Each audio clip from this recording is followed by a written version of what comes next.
परराष्ट्र मामिला परराष्ट्र सम्बन्ध भन्ने कुरै बुझेको छैन, त्यस्तासँग बसेर के छलफल गर्ने? म उहाँहरूलाई भन्न चाहन्छु, एमालेका नीतिहरू थपक्क मान्नुहोस्, त्यही हो राष्ट्रिय नीति, त्यही हो राष्ट्रको साझा सहमतिको नीति। अरू बहकावका नीतिहरूका कुरा गर्नुहुन्छ भने त्यस्ता बहकावका नीतिहरूका पछाडि कुद्नुपर्ने कुनै आवश्यकता छैन।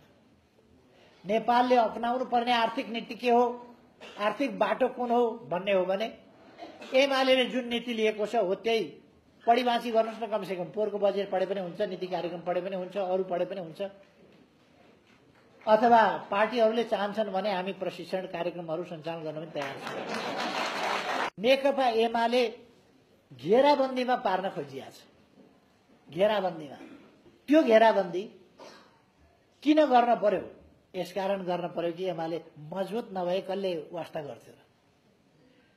सबैको मनमा ढ्याङ्ग्रो बजेको छ, स्थानीय चुनावमा के होला?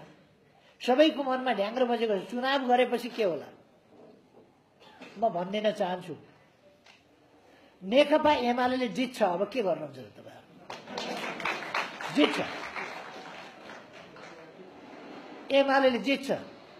उहाँहरूसँग कुनै उपाय छ र? यो त हुनामी यही थियो। अब त्यसकारण उहाँहरू आत्तिनु भएको छ र मोर्चाबन्दी गर्न खोज्नु भएको छ।